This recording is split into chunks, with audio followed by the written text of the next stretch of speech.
What's up everybody, this is Mike, and today we'll take a look at all of the DJI GO 4 settings for the newly released Mavic Air. So in case the Mavic Air is your first ever drone and you're a bit confused with all the things that are happening in the app, or you're just waiting for your Mavic Air to arrive and you want to get familiar with all the things you need to know about the DJI GO 4 app, and you want to spend less time in the app and more time flying and enjoying yourself, then this video is for you.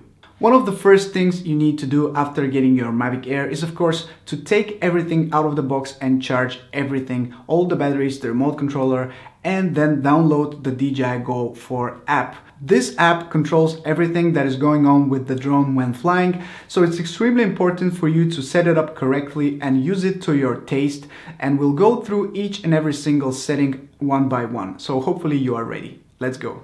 When you open the DJI GO 4 app, you need to make sure you have downloaded the latest firmware update for the aircraft and the remote controller, and you will be told if you haven't done so. In the upper corner of the app, it will show that there is an update available and you need to download it, then you need to apply it. That's the first thing you need to do, so make sure you're on the latest firmware just to be sure that everything is working as it should and all the features are updated with the latest ones from DJI. Once you do that, you will be able to connect to the app with your phone by using either Wi-Fi connection or wired connection. The wired connection will require your remote controller as well, so I would advise you to choose that option just to be sure that everything will work correctly. Your controller will be also connected to the app itself and it will be easier to follow along. The next step is, of course, to unfold the arms of the drone and install the battery. Make sure you also remove the gimbal guard and then power on the remote controller and connect it to your phone with the help of the cable that is already installed on the side of the remote controller.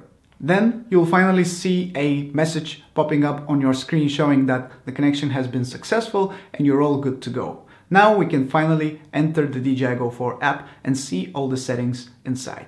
We're now in the app itself, and at first things could be a bit intimidating, but don't worry, as we'll go through everything together and it will really make sense after we're done. So first off, let's start with the top part of the app. We see the DJI logo, which if we tap on, will go back to the main screen, which we don't really need to do right now. Then we see the ready to go vision sign, which of course if we tap will give us more information about the current status of the aircraft. We see the overall status is normal, which is something that we need to look for. If we have any kinds of problem or issues, we'll see them here in overall status. We'll see some red pointers saying that something is wrong, and then we'll need to fix that before we can even take off. So we see that everything is normal. We are running the latest firmware, so we're good to go. And we see a bunch of things, a bunch of settings that we can tweak here, but I prefer to skip those for now, and we'll get to those settings within the settings menu, which we'll get to in a minute. Then we'll see that we are in Opti mode currently, as we don't have any GPS signal as we are inside. Normally you will see the number of GPS satellites that you're connected to here on the right. Then we see that we are using a 5.8 gigahertz network. The drone automatically switches to the network that finds the strongest. So currently at 5.8 gigahertz, but normally when we are outside, the drone switches back to 2.4 gigahertz. You don't really need to worry about that for now. We have 96% battery, and then we have those three little dots that are basically the settings menu. But before we get to the settings menu, let me quickly show you the other things on the screen. First off, we have the takeoff button, which we don't want to press right now. If we do press it, we'll have to confirm that we want to take off by sliding on this yellow thing here, but we don't want to do that, so I'll press cancel. We also have this return to home button, which is grayed out currently as we can't use it since we're not flying.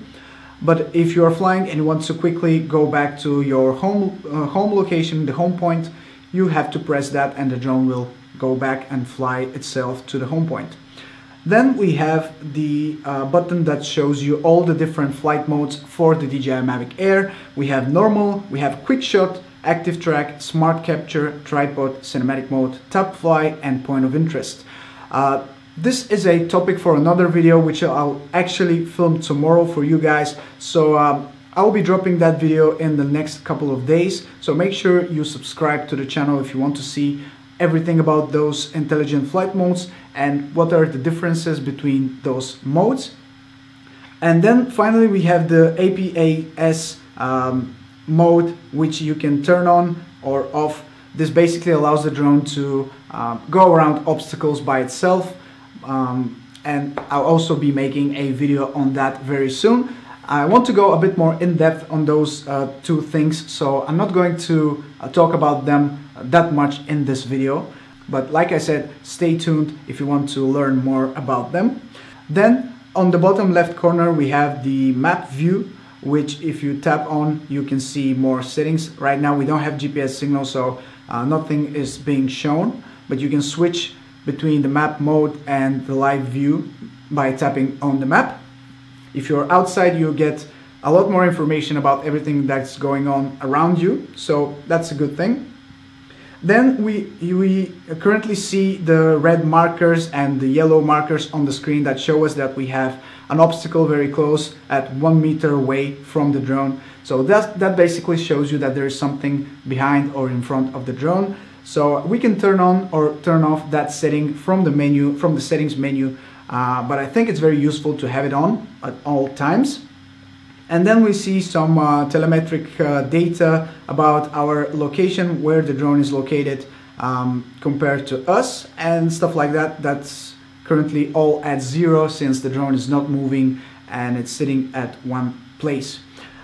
Then on the right side of the screen we have the record button, this huge red button here that starts recording video if we press on it, and stops when you press on it again. We can choose between photo and video mode by tapping on this little icon which is just above the record button. So if we switch to photo, then we can take photos, and now we can record videos. Then we have this settings button, that is the settings button for the camera specifically. And here we have all the different settings that we can tweak for the camera, both in video and photo mode. So we'll go through them very quickly. As you can see, we have the switch between automatic and manual mode. If you stay in auto, the camera will decide for itself the best camera settings when filming.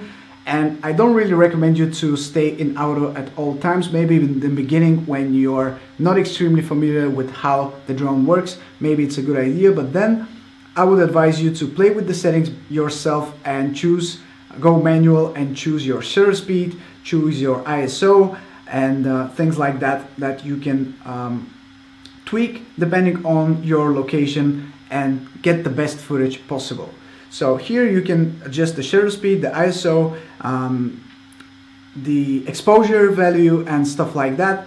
If we go to the next tab, you will see some more video settings. First we have video size.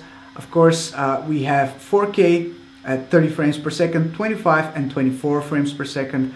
Then we have 2.7K, which has plenty of different frame rates that you can choose from. Then we have 1080p with, of course, lots of other frame rates, and also the 120 frames per second for extra slow footage. That works great if you're filming something that is moving very quickly and you want to make it look a bit more cinematic, as everything looks a lot more cinematic when filmed in slow motion. I don't really recommend you to film in 120 frames all the time, but if you know that you're filming something that is moving very quickly, then maybe it's a good idea to try filming at 120 frames per second. And finally we have 720p, which I don't know why you would choose if you have so many options, but hey, it's there if you want to use it. but I personally film in 4K 30 frames per second. If I'm shooting something that I want to make look a bit more cinematic, then I might switch to 25 frames per second, but for now I keep it at 30. Next we have video format, and you only have two options here. You can choose either the MP4 or the MOV video format. I personally use a Mac computer, so I use MOV, but if you want to use MP4, then that's also fine, and it works well. Then you have white balance, the white balance option, which I would never recommend you to leave in auto, as it's going to mess up with your footage, and it will completely ruin some of your shots by automatically switching between different types of white balance. So I suggest that you either keep it in sunny or cloudy.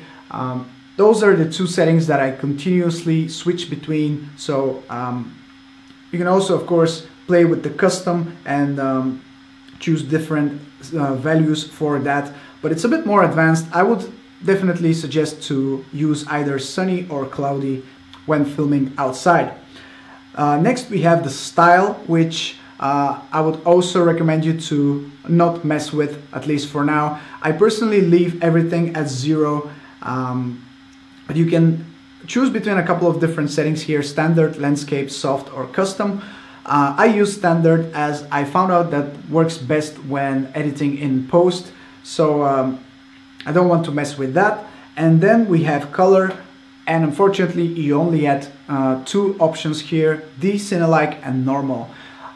De-cine-alike is a bit more cinematic. You get a bit more washed out colors, and you definitely need to color grade your footage afterwards, and it works well if you're looking for that cinematic effect. So I would suggest you to give it a try if you want to color grade your footage afterwards. But if you don't want to bother with that, or you simply want to color grade very lightly, then you can also use normal. This is something that I use in my day-to-day footage, but if I'm looking for something a bit more special, then I might switch to de-cine-alike and then color grade afterwards in post. Finally, we have the last tab for the settings for the camera, and here you can turn on or off your histogram. This shows the exposure values, your highlights and shadows. So if you're familiar with that, you can turn it on or off, and if you turn it on, you can move it on your screen wherever it fits best for you. Then you can play with the smart arm LEDs. You can turn the LEDs off when shooting. This is something that I like to do, as I don't want to have some kind of light coming through and getting into my footage from the LEDs. And then you have two more options: auto turn off the LEDs and status LEDs auto turn off. I have turned those off for both options, as I find it more useful that way. Then we have the overexposure warning, which will give you a zebra pattern over something that is overexposed. It's useful, but if you are easily bothered by this, you can turn it off. For now, I will turn it off. Then you have the video caption, which just shows you what settings you're currently using on the screen. I'm going to turn that off as well. And then we have the grid, which you can turn off completely. You can use the rule of thirds, or you can use this combined grid plus diagonals, which for me it's a bit too much. Too many things are going on the screen, and I like to keep it in grid lines to follow the rule of thirds. Then we have an anti-flicker switch, which allows you to choose between two different settings, 50 and 60 Hertz, if you have a lot of flickering in your shots. For now, I keep this off. Then we have file index mode, which basically names your files in a continuous file names, or resets every single time you transfer your footage to your computer and empty your SD card or your internal storage. I use continuous here. Next we have the save unstitched panel photos. This is something useful if you want to keep those photos in your internal storage or your SD card. You can do so by activating this setting. And then we have the storage location. You can choose between the internal storage, which is about 8 gigabytes, or your SD card if you have one. Personally, I have a 32 gigabyte SD card, and I find it to be not enough for now. I might switch to something a bit larger in capacity, as for now I need to transfer all of my footage and delete it from the SD card every single time I fly, which could be a bit annoying. But anyway, for now I am going to use my SD card. You can format the SD card, you can format the internal storage, and you can reset all the camera settings. If you mess up things very badly, you can do so by tapping on that last button here. And that's it for the video settings. Now if you switch to photo from the button here, you have the same settings here in the last tab, but if you go to the second tab, you have different settings to choose from for your photos. As you can see, we have single shot, HDR shot, multiple shot, automatic exposure bracket, which takes a couple of shots in different exposure values. We have timed shot, and you have panoramic shots, which of course have plenty of different panoramic modes available. So here is where you choose what kind of shot you want to get for your photos. Next we have image size, which is you can choose between 4:3 or 16:9. I keep mine at 4:3. The image format, this is interesting. You can choose between RAW or JPEG or JPEG plus RAW. If you choose just RAW, please keep in mind you won't be able to see your RAW photos in the DJI GO 4 app. So if you want to see them, I suggest you turn both JPEG and RAW. Keep in mind that if you choose JPEG plus RAW, it will take a bit longer to save your photos to the SD card, but it's worth it if you want to edit those photos afterwards. Next we have white balance, which again is the same as the video. You have to use the one that is correct in that specific weather you're shooting. Then you have style, which, like I mentioned, I keep at 0 and at standard. And then we have color, which is only normal. We don't have any other settings here. And that's it basically. Like I said, we have auto and manual. I'll leave it in auto for now. And now we can finally jump into the biggest tab we have, which is those three little dots on the top right corner on the screen. This is the settings menu. So first of all, let's start with the first tab here, which is main controller settings. If we go to the top, we can see that we have the remote identification, which is something like a license plate for your remote controller. You can enter your details here so people know who is flying around them. Personally, I keep this at the default settings. Then we have basic settings for your home point. We can select the current aircraft's position as the home point, or you can choose your current position as the home point. So if your aircraft is very far away from you and you want to set your current location as the home point and return it back to yourself, you simply need to click on that second icon with the person next to it. Then we have the switch for allowing multiple flight modes. This basically allows you to use the sport mode, which you can use by switching to sport on the remote controller. It's very useful, but if you're very unfamiliar with flying a drone, I suggest you keep that off. But I personally love flying in sport mode. It's a lot of fun, and I suggest you to give it a try once you get more familiar with flying your drone. Then we have the return to home altitude, which I have currently set at 30 meters. That way the drone will not crash into an obstacle when returning home, so that's useful. You might want to tweak that if you are flying in very dense area with lots of obstacles. You might go to 50 meters or even more. It depends on your location. Then you have the beginner mode. You can turn it on or off.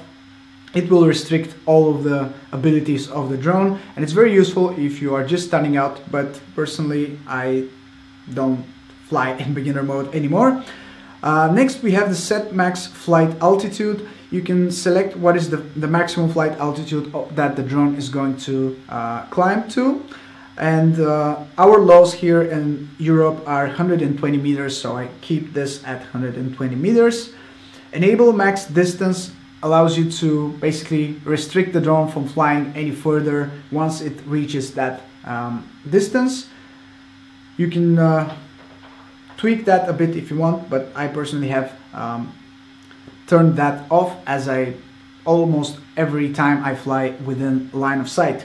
Next we have the advanced settings, which allow you to tweak some more things in the sensitivity and the gain of the remote controller. And personally I would advise you to not touch these things that much, as they can definitely break your flying experience if you don't do them correctly. So I keep mine on the default settings. Then we have the sensors, where you can see the current status of the IMU and the compass. You can calibrate both of them, and this is where you do it from. Next we have the gain and the yaw sensitivity when you are in cinematic mode. Basically this allows you to slow down the drone and make it react a bit slower so you can get more cinematic shots. But I'm not a huge fan of cinematic mode for now. I'm going to give you more information about it in my upcoming video. But for now, those are my settings. I've turned them all the way down. And then we have one of the most important things you need to set up. That is what happens when the drone loses its signal with the remote controller. And currently I have set mine to return to home, but you have different options. You can go and choose landing or hover. Those are a bit more dangerous, so I would advise you to set return to home. So in case you lose signal and the drone is not connected to your remote controller anymore, it will simply return to its home point that you have recorded initially. And that's it for the first tab. Now we can move to the second tab, this is quite straightforward. We have enable obstacle avoidance. Of course you want to enable it, since we have so many sensors for avoiding obstacles. You want to use those sensors to avoid crashing. Enable horizontal obstacle avoidance in tap fly. I don't use tap fly, so I don't turn this on normally, but in case you use tap fly, you might want to turn this setting on. Enable backward flying. This allows the drone to fly backwards when a subject is being tracked. This is useful, so I suggest you turn that on. Enable obstacle avoidance in active track is a must if you are flying in an area which has different obstacles in its way.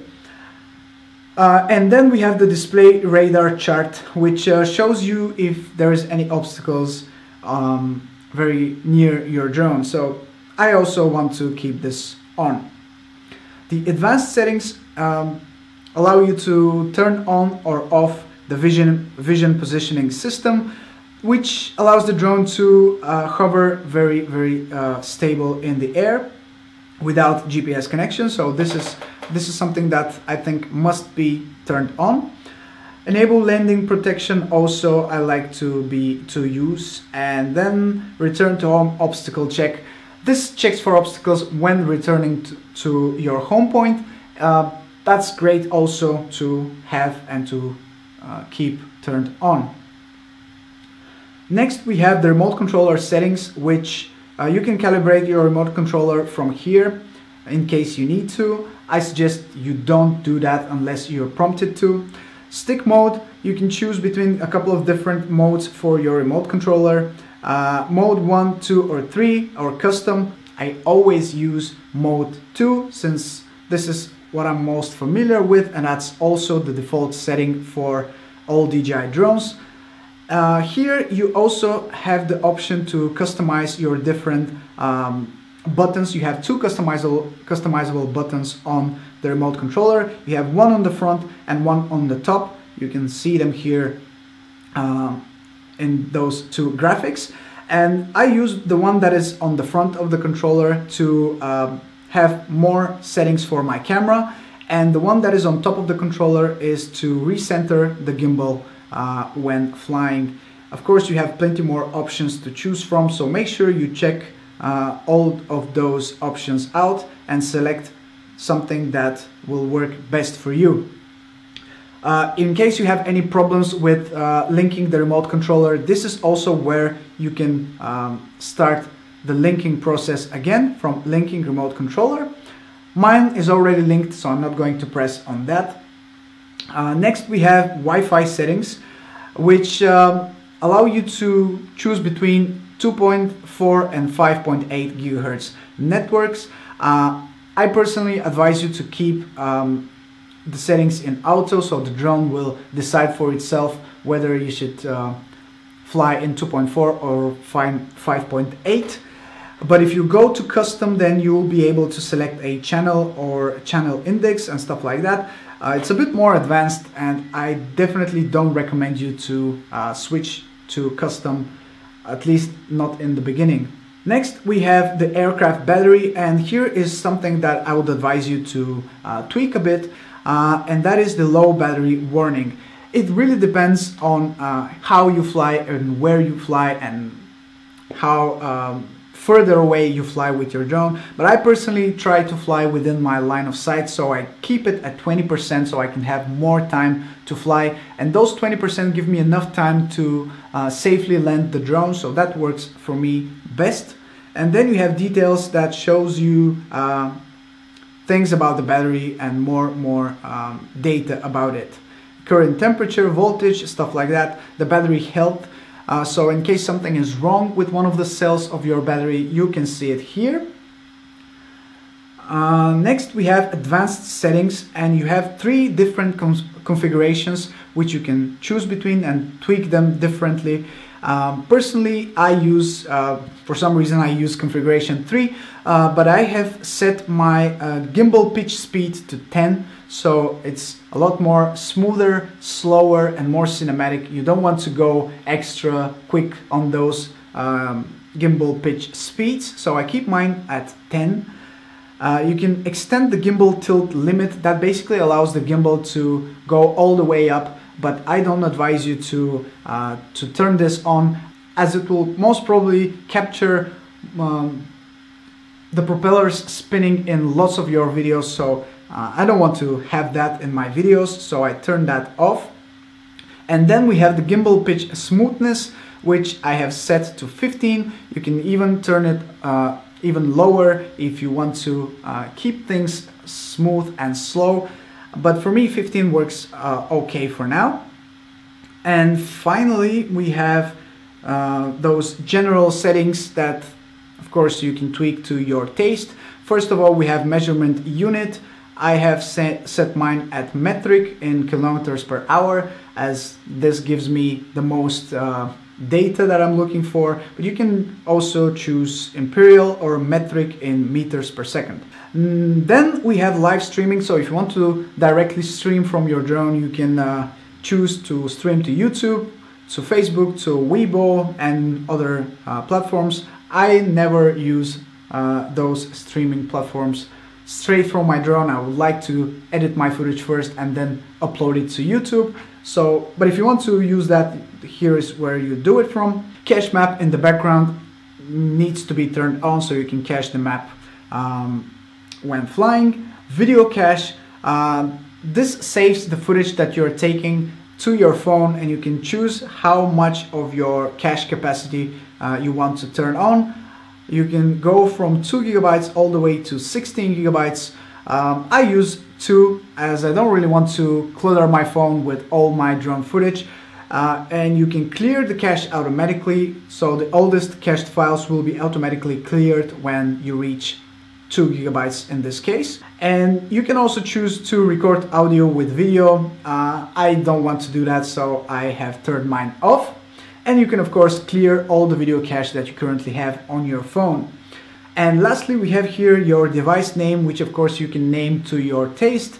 And you also have the full screen option, which you can choose between a single finger or double finger. That basically means if you want to quickly remove all of those settings from your screen, you simply need to swipe down and everything will go away, leaving you just with the map and your battery percentage. That's useful if you want to focus on filming or taking a photo and you don't want to have all of these settings in your way. And basically that's it. Lastly, we have the About, which shows you your current version for your app, your aircraft, your remote controller, and your databases. Basically that needs to be updated. You can check for updates every once in a while to see if there is something new and you want to update. But for now, I have everything updated to the latest version, so I don't need to worry about that. And finally, I think I haven't spoken about this play button on the bottom right corner of the screen. It basically shows everything that you have recorded so far from your SD card or from your internal storage. I use my SD card for recording, so everything that I have is on my SD card. And there you guys have it. Those are all the settings you need to know about in the DJI GO 4 app about the new Mavic Air. I know this video turned out to be much longer than I expected originally, but hopefully you guys enjoy it. Please let me know in the comments below if you did. Drop me a like and subscribe if you want to see more videos like this one. I'm looking forward to reading all of your comments below, and I'm looking forward to seeing you in my next video very soon. Ciao!